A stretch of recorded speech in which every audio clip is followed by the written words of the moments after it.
go to stats and streaks. We're going to stick with hockey, and we're going to talk about the Dallas Stars. They're just coming off an 8-game road win streak that just got snapped. Dallas is playing really well. They're getting contributions from every line. Their goaltending is stacking up, which is awesome. Really surprising. Yeah.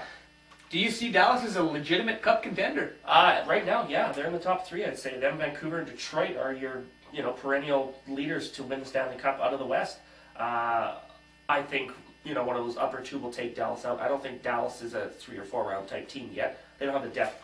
They've got their goaltending. They've got good top six, but I don't think their bottom six help out. Their backup goalie is not the best. Raykruffs, he's having a resurgence, man. Yeah, well, you could say that like that if you want, but didn't do well in Vancouver, won't do well in Dallas. I think he's got 2 shutouts already in limited gameplay. That's impressive. Yeah, true enough. Let's not get into homerism here. Yeah, he's bashing because he was with the Canucks. But all I'm going to say is they're a good team. I think if they build their depth through drafting, maybe some better trades, they might lose Brad Richards coming up. What happens with that? You lose one of your best players. What do they do then? So, Dallas, if this is your year to win the cup, then, do it. Staying with hockey, Jerome Iginla has 13 straight 20-goal seasons. He's on pace for 30 goals for the 10th straight time. He's pretty much been a goal-scoring machine. His stats are a little bit down this year. But the question, bad Calgary team. Yeah. But the question has to be raised with that kind of longevity and production. Is he the best Calgary Flame of all time, in your opinion? Yeah, statistically I think he is.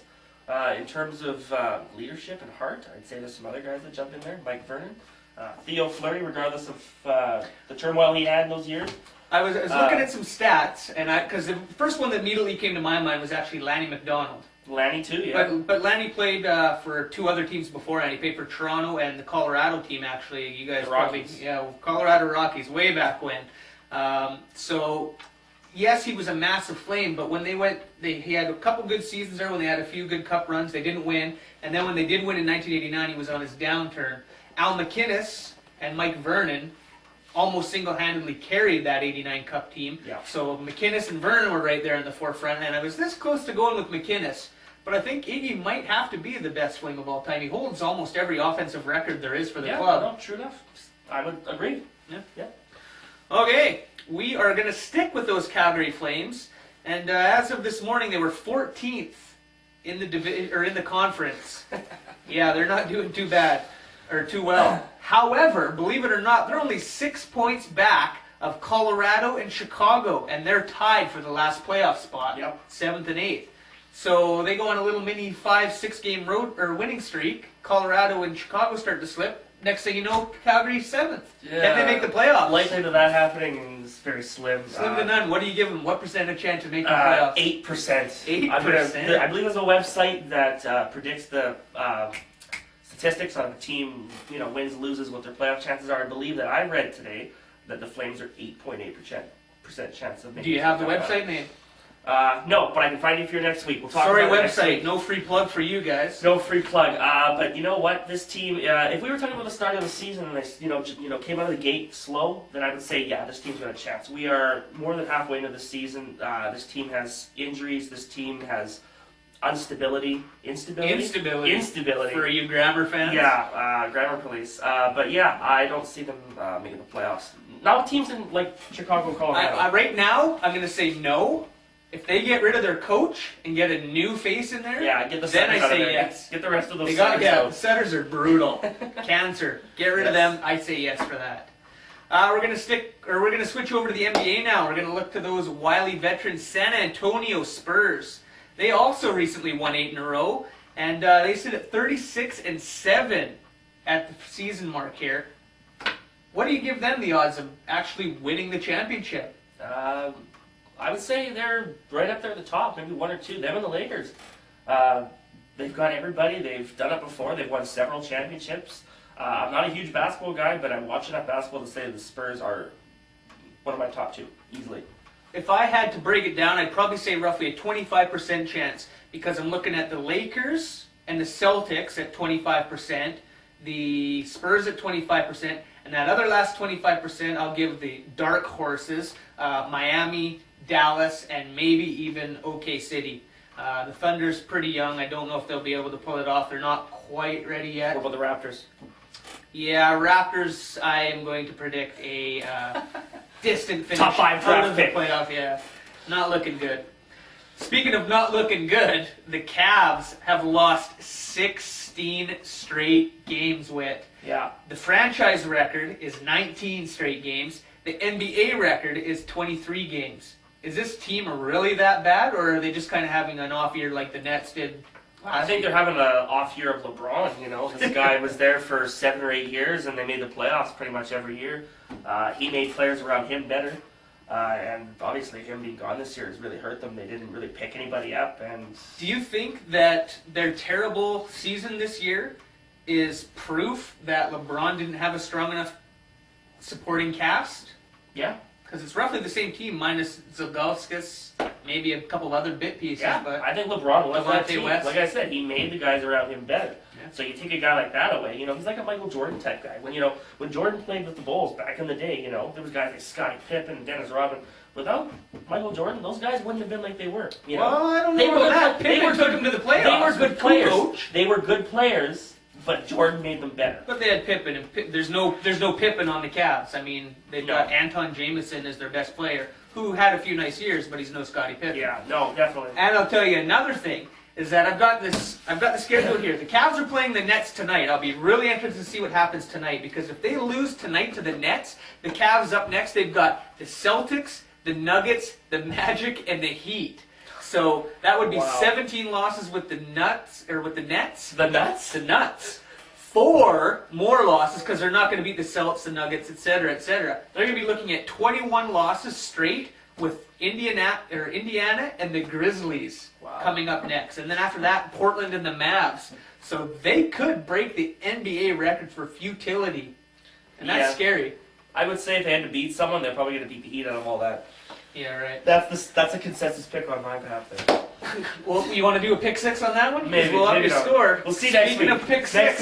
Next week. Pick 6. We're looking at the odds now. I went against my better judgment, and I went with my gut last week. I picked the Jets, who failed, and I also picked the Chicago Bears and Cutler, who's getting lambasted. Was I right about Cutler? He's got a fluke. two picks this week. So he's improved his record, something like 200% right there. 3-7. 3-7. The biggest problem here for Chicago, I don't even want to say that it was Cutler. The defense was phenomenal, absolutely phenomenal. I still stand by my statement that the home field turf was not poor enough. That was the biggest story to me. Because it was cold, but it was clear. It was a nice sunny day. The field just looked like a regular field today. It might have been, not the best field. But if that had been wet or slippery or snowy, I still think Chicago would have pulled that out. Well, and if Cutler wouldn't have got injured, so... That's another big thing, too. Cutler got injured, and he unfortunately faced a lot of scrutiny from former and current NFL players. Maurice Drew, for example, just blasting the guy, saying that I played hurt with one knee, suck it up and get out there, essentially. Yeah. But, I don't want to put... Well, he did also say that it wasn't his decision, that it was a coach's decision for him not to play. So It is the coach's decision, but if a player wants to play, he can play. Yeah. When you hurt yourself, you still want to play. It's obviously not the same, but I remember when I was playing high school basketball, I went up for a block shot. I was still a midget, but I went up for a block shot, blocked the guy, landed into the side of the post there of the thing, bruised ribs. I'd taken to the hospital because I thought I broke them. They couldn't get me out of the finals. Were you playing with Smurfs? No, I wasn't playing with Smurfs, wise ass. They couldn't get me out. I had bruised ribs. It hurt to breathe. Yeah. It's only bruised ribs, but when you're trying to run full speed for 20 minutes a game he or so. He could have got back in there, but I could have went back. I wouldn't say his injury was what was their downfall. The Packers were on a mission this year. And everyone knew they were going to the Super Bowl. He had a passer rating of something like 35.5 before the injury. Yeah. So he wasn't doing much. And looking at that other game, Steelers. Yeah. What do you think about the Steelers? And they had a huge lead, and they absolutely almost blew it. You can't count out the Jets. Like we were talking about last week, they have a good defense. Their offense is just as good. LT, you got Antonio Holmes. you know, they were down. San Antonio. Antonio? San Antonio. That's a weird name. I think they were up 21 or 24 nothing. 24 nothing. 24 and a half, and they ended up just about blowing it. But that's why this week's pick's going to be. I mean, it's going to be a good Super Bowl. I can't wait for it. So this week's pick. Looking forward to next week's or the big game. Pittsburgh. Big shock. Big shock. Yeah, I'm a homer for Pittsburgh. I've told you guys that week in and week out. It's going to be a really close game, but I've got to stick with my gut and take Pittsburgh. So no reason, just your gut? You don't have any... Stick with the gut. No stats, no nothing. It's a gut pick. It's one or the other. It's a 50-50, you know? I hummed and hawed about this one, actually. I'm glad that it is the final that it is, because other than my Dallas poor team, the teams I like watching the best are the Packers, the Steelers, the Patriots, and the Colts. I like the front runners. You know, they're more entertaining to watch. Yeah. So this is a good football matchup. I mean, it's going to feature two great defenses. I think it literally is going to come down to who makes the biggest, timeliest play. I mean, are we going to see Polamalu doing something amazing to win the game? Are we going to see Harrison or you know someone else coming up big? What's your prediction on the score? Score's going to be pretty low, I think. Actually, I'm going to go. Really? I'm going to go 21-17. Okay, I'm going to say 35. For Green Bay. 35-28 for Pittsburgh. Alrighty. So there you have it.